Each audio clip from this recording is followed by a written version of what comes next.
ಶಿವ ಪಾರ್ವತಿ ಇಬ್ರು ಮಕ್ಕಳಿಗೆ ಚಿಕ್ಕ ಮಕ್ಕಳಿಗೆ ಪ್ರತ್ಯಕ್ಷವಾಗಿ ದರ್ಶನ ಕೊಟ್ಟಂತ ಸ್ಥಳ ಇದು. ಜ್ಯೋತಿರ್ಲಿಂಗಗಳು ನೋಡ್ಬೇಕಂದ್ರೆ ನಮ್ಮ ಭಾರತದ ಕಡೆ 12 ಕಡೆ ಹೋಗ್ಬೇಕು, ಇಲ್ಲಿ ಒಂದೇ ಕಡೆ ದರ್ಶನ ಆಗುತ್ತೆ. ಅವಳಿಗೆ ಮಕ್ಕಳಾಗಿಲ್ಲ ಅನ್ನೋ ಒಂದು ಕಾರಣಕ್ಕೋಸ್ಕರ ಅವಳು ಅಲ್ಲಿಂದ ಬಿದ್ದಿರ್ತಾಳೆ. ಆ ಬೆಳೆದಿ ಅದನ್ನ ತಗೊಂಡು ಉಜ್ಜಿ ನೋಡಿದ್ರೆ ರಕ್ತ ಆಗುತ್ತೆ. ಈಗಲೂ ಪರೀಕ್ಷೆ ಮಾಡಿ ನೋಡ್ಬೋದು. ತಗೊಂಬಂದು ಮನೇಲಿ ಸಾಂಬಾರ್ ಮಾಡಿದ್ರೆ ಸಾಂಬಾರ್ ಆಗಲ್ಲ, ಅದು ರಕ್ತ ಆಗುತ್ತೆ. ಅವರೇ ಕಾಳು ಬರುತ್ತಲ್ಲ ಸಾರ್ದು ಹಾಕ್ತಾರಲ್ಲ, ಅದನ್ನ ತಗೊಂಬಂದು ಸಾಂಬಾರ್ ಮಾಡಿದ್ರೆ ಸಾಂಬಾರ್. ಅವಾಗಿಂದ ನಡ್ಕೊಂಡ್ಬಂದಿರೋ ಪ್ರತಿಕ್ರಿಯೆ. ಅವಾಗಿನ ಕಾಲದಲ್ಲಿ ಮೈಸೂರು ಮಹಾರಾಜರು ತೀರ್ಥ ಪ್ರಸಾದ ತಗೊಂತಿದ್ರು. ಅದನ್ನ ನೋಡ್ಬಿಟ್ಟು ಆ ದೀಪ ನೋಡ್ಬಿಟ್ಟು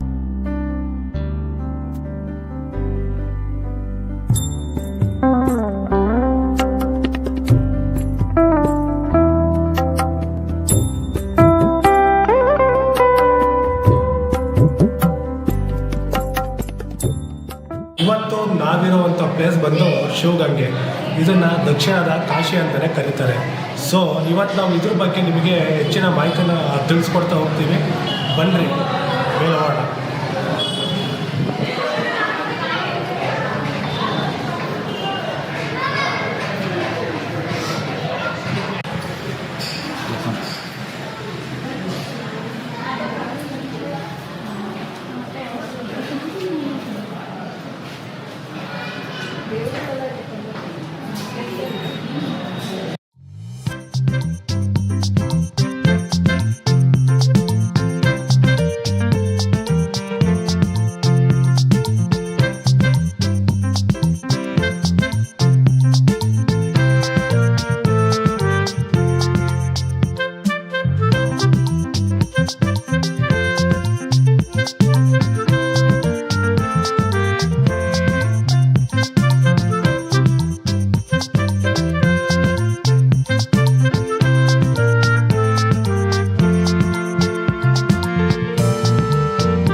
ಈ ಬೆಟ್ಟನ ಹತ್ಕೊಂಡ್ ಬರ್ತಿದ್ದಂಗೆ ನಮಗೆ ಇಲ್ಲಿ ಒಂದು ನಂದಿ ಸಿಗುತ್ತೆ. ಇದನ್ನ ಎಮ್ಮೆ ಬಸವಣ್ಣ ಅಂತೇಳಿ ಕರೀತಾರೆ.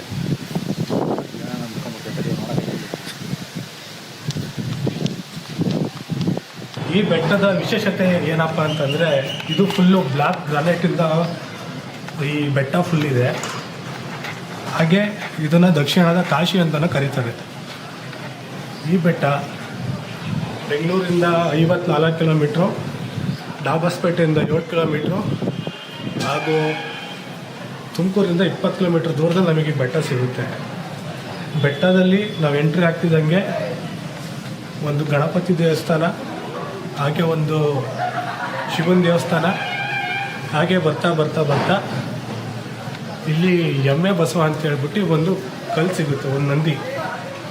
ಅದು ನೋಡ್ಕೊಂಡು ನಾವು ಹೀಗೆ ಮೇಲೆ ಹೋಗ್ತಾ ಇದ್ರೆ ಮೇಲೆ ನಮಗೆ ಒಳ್ಕಲ್ ತೀರ್ಥ ಅಂತೇಳಿ ಒಂದು ಜಾಗ ಸಿಗುತ್ತೆ. ಸೊ ಹಾಗೆ ಪಾತಾಳ ಗಂಗೆನೂ ಸಹ ನಮಗೆ ಮೇಲೆ ಸಿಗುತ್ತೆ.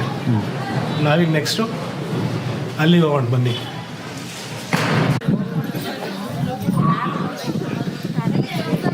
ಮೆಟ್ಲೆಲ್ಲ ತುಂಬ ದೊಡ್ಡದಾಗಿದೆ. ಹತ್ಕೊಂಡು ಅಲ್ಲಿ ಹೋಗ್ಬೇಕು.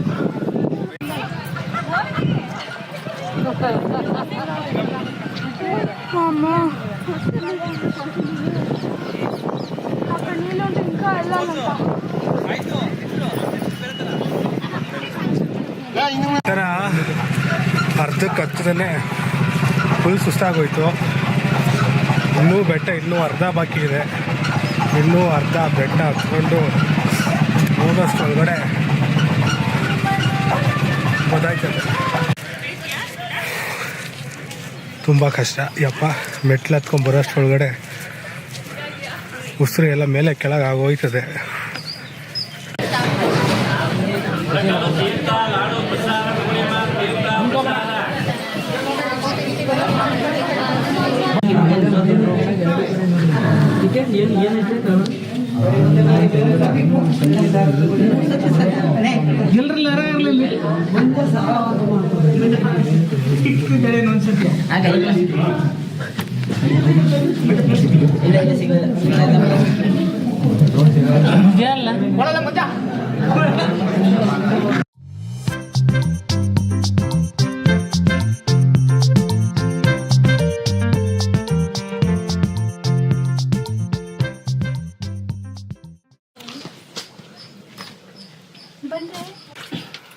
ಇದು ಕುಂಭಾವತಿ ತೀರ್ಥ ಅಂತ ಹೆಸರು. ಓಕೆ. ಇದು ಬೇಸಿಗೆ ಕಾಲಕ್ಕೆ ಮೇಲೆ ಬರ್ತದೆ, ಮಳೆಗಾಲಕ್ಕೆ ಒಳಗೆ ಹೋಗುತ್ತೆ. ಆದ್ರೆ ಗಂಗೆ ಪೂಜೆ ಮಾಡೋರು ಇಲ್ಲಿ ಮಾಡ್ತಾರೆ. ನೀವಿಲ್ಲಿ ಅದೆಷ್ಟು ವರ್ಷದಿಂದ ಬರ್ತಾ ಇದ್ದೀರಾ ಸರ್? ಒಂದು 25 ವರ್ಷದಿಂದ ನಾವು ಜೀವನ ಮಾಡೋಕ್ಕೆ ಐಸ್ ಮಾಡ್ತಾ ಇದ್ದೀವಿ. ಐಸು? ಹ್ಞೂ ಸರ್. ಇದು ಈ ನೀರನ್ನ ಕುಡಿಬೋದಾ ಇದನ್ನ? ಸರ್, ಇದು ದೇವ್ರಿಗೆ ಹಾಕೋದು ತೀರ್ಥ. ಇದು ಓಕೆ. ಕುಂಭಾವತಿ ತೀರ್ಥ, ದೇವ್ರ ಮೇಲೆ ತೀರ್ಥ ಹಾಕೋದು. ನಾವು ಕುಡಿಯೋಕ್ಕೋಸ್ಕರ ಕಾಲು ಕೈ ತೊಳೆದಂಗೆ ತುಂಬ್ಕೊಂಡು ಹೋಗ್ತೀವಿ. ಹಂಗೆ ಇದು ಬೇಸಿಗೆಗಾಲದಲ್ಲಿ ಆ ಮೇಲ್ ಬರುತ್ತೆ, ಆ ಮಳೆಗಾಲದಲ್ಲಿ ಕೆಳಗೆ ಹೋಗ್ತದೆ, ಆ ಕೆಳ ಹೊಟ್ಟೋಗುತ್ತೆ. ಒಟ್ಟಿನಲ್ಲಿ 365 ದಿನನೂ ನೀರು ಇದ್ದೇ ಇರುತ್ತೆ. ನೀರು ಇರ್ತದೆ. ಬೆಟ್ಟ ಇಷ್ಟೇ ಇಲ್ಲ, ಇನ್ನೂ ಮೇಲೆ ಹತ್ಕೊಂಡು ಹೋದರೆ ಮೇಲ್ಗಡೆ ಶಾಕುಂತಲ ಡ್ರಾಪ್ ಅಂತ ಸಿಗುತ್ತೆ. ಅದ್ರ ಬಗ್ಗೆ ಏನೇನು ವಿಶೇಷತೆ ಅಂತ ಮೇಲೆ ಹತ್ತದ ಮೇಲೆ ತಿಳಿಸ್ಕೊಡ್ತೀವಿ.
ನನ್ನ ಹೆಸರು ಪರಮಶಿವ ಅಂತ. ನಮ್ಮದು ಇದೆ ಋಷಿಗಂಗೆ. ನಾನು ಇಲ್ಲಿ ಒಂದು 7 ವರ್ಷದಿಂದ ಇಲ್ಲೇ ಇದ್ದೀವಿ. ನಮ್ಮ ತಂದೆಯವ್ರು ಮಾಡ್ತಾಯಿದ್ರು ಅವಾಗ, ಇವಾಗ ನಾವು ಮಾಡ್ತಾಯಿದ್ದೀವಿ. ಸುಮಾರು ನೀವು ಇಲ್ಲಿ ಅದೆಷ್ಟು ವರ್ಷದಿಂದ ಮಾಡ್ತಾ ಇದ್ದೀರಾ? ಸುಮಾರೆಲ್ಲ ಒಂದು 15 ವರ್ಷ ಆಯ್ತಲ್ಲ. 15 ವರ್ಷದಿಂದ ಇಲ್ಲೇ ಇದ್ದೀವಿ. ಅವಾಗಿಂದ ನೀವು ನಿಮ್ಮ ತಂದೆಯವರು ಏನು ಮಾಡ್ತಾ ಇದ್ದೀರಾ? ನೋಡಿ, ಇದು ಕೈಲಾಸ ಬಾಗಿಲು ಅಂತ ಈ ಸ್ಥಳ. ಬೆಟ್ಟ ಹತ್ತಿ ಕೆಳಗಡೆ ಹೇಳಿದ್ರೆ ಕೈಲಾಸಕ್ಕೆ ಹೋಗಿ ಬಂದಂಗೆ. ಇಲ್ಲಿ ಶಿವ ಪಾರ್ವತಿ ಇಬ್ರು ಮಕ್ಕಳಿಗೆ, ಚಿಕ್ಕ ಮಕ್ಕಳಿಗೆ ಪ್ರತ್ಯಕ್ಷವಾಗಿ ದರ್ಶನ ಕೊಟ್ಟಂತ ಸ್ಥಳ ಇದು. ಅದಕ್ಕೋಸ್ಕರಲೇ 12 ದ್ವಾದಶ ಜ್ಯೋತಿರ್ಲಿಂಗ ಪ್ರತಿಷ್ಠಾಪನೆ ಮಾಡಿದ್ದಾರೆ. ಈ ಜ್ಯೋತಿರ್ಲಿಂಗಗಳು ನೋಡ್ಬೇಕಂದ್ರೆ ನಮ್ಮ ಭಾರತದ ಕಡೆ 12 ಕಡೆ ಹೋಗ್ಬೇಕು. ಇಲ್ಲಿ ಒಂದೇ ಕಡೆ ದರ್ಶನ ಆಗುತ್ತೆ. ದರ್ಶನ ಮಾಡ್ಕೊಂಡು ಬೆಟ್ಟ ಹತ್ರ ಮೇಲ್ಗಡೆ ಗಂಗಾಧೇಶ್ವರಿ ದೇವಸ್ಥಾನ, ವೀರಭದ್ರ ಸ್ವಾಮಿ ದೇವಸ್ಥಾನ, ಸುತ್ತ ಬಸವಣ್ಣ, ಇತ್ತ ಬಸವಣ್ಣ, ಶಾಂತಲ ಆತ್ಮಹತ್ಯೆ ಮಾಡ್ಕೊಂಡಿರೋ ಸ್ಥಳ ಇದೆ ಮೇಲ್ಗಡೆ.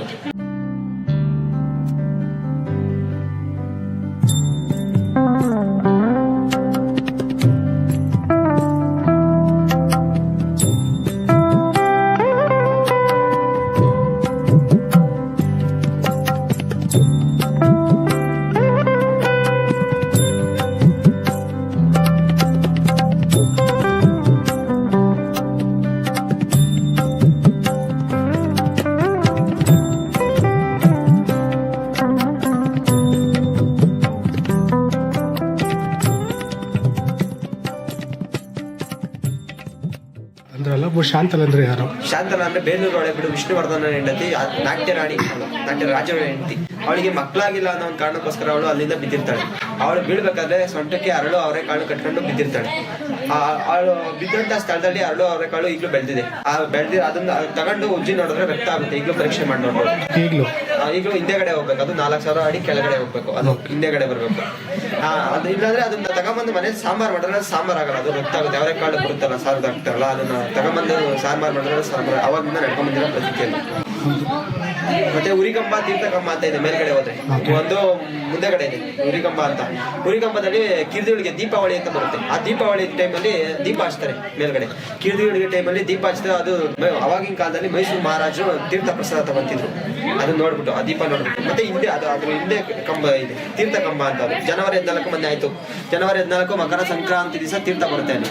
ಆ ತೀರ್ಥ ತಗೊಂಬಂದು ಗಂಗಾಧೇಶ್ವರ ಮತ್ತೆ ಪಾರ್ವತಿ ದೇವಿಗೆ ಧಾರೆ ಮುಹೂರ್ತ ಮಾಡ್ತಾರೆ. ಮೊನ್ನೆ ಆಯ್ತು, ಎಲ್ಲ ಮುಗೀತು. ಮೊನ್ನೆ ಅಂದ್ರೆ ಸಂಕ್ರಾಂತಿ ಹಬ್ಬದಲ್ಲಿ.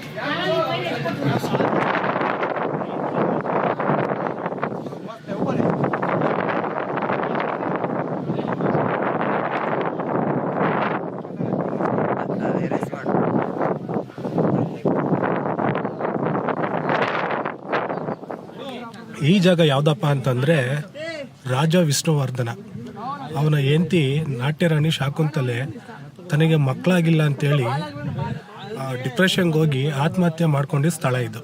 ನೋಡಿ ಹೇಗಿದೆ ಅಂತ.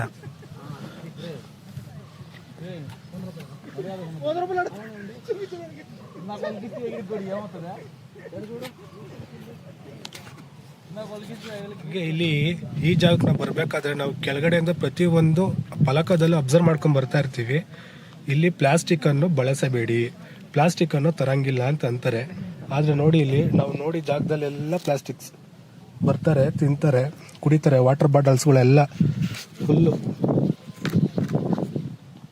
ಫುಲ್ ಹಿಂಗೆಲ್ಲ ವಾಟರ್ ಬಾಟಲ್ಗಳೆಲ್ಲ ಹಾಕಿ ಥರ ಇರೋ ಈ ಜಾಗನ ಕ್ಲೀನಾಗಿ ಆನ್ ಮಾಡ್ಕೊಂಡು ಬರ್ತೀವಿ.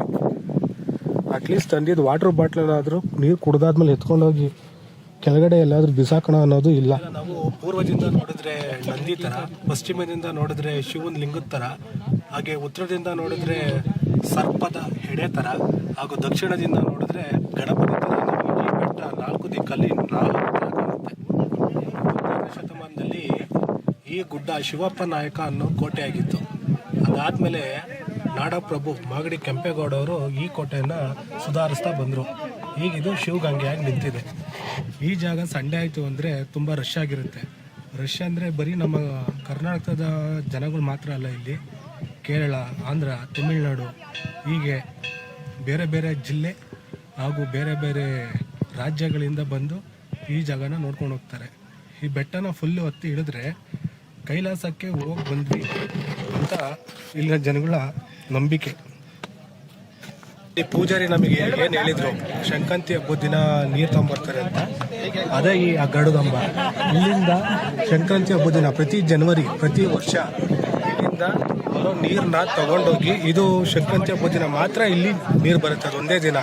ಇಲ್ಲಿಂದ ನೀರು ತಗೊಂಡೋಗಿ ಅದೇ ನೀರನ್ನ ಗಂಗಾಧರೇಶ್ವರ ಹೊನ್ನಾದೇವಿ ಆ ದೇವರಿಗೆ ಇಲ್ಲಿಂದ ನೀರನ್ನ ವಾದ್ಯಗೋಷ್ಠಿ ಸಮೇತ ತಗೊಂಡೋಗಿ ದಾರಿ ಹರಿದು ವಿವಾಹ ಮಾಡ್ತಾರೆ ಅಂತೇಳಿ ನಮಗೆ ಪೂಜಾರಿ ಹೇಳಿದ್ರು. ಸೊ ಇದೇ ಆ ಬೆಟ್ಟ. ನಿಮಗೆ ಸಾಕ್ಷಿ ಅಂದ್ರೆ ಈಗ ನೋಡಿ, ಈ ಕಬ್ಬಲ್ಲಿ ನೀರು ಈಗಲೂ ಸಹ ಜಿನುಗ್ತಾ ಇದೆ.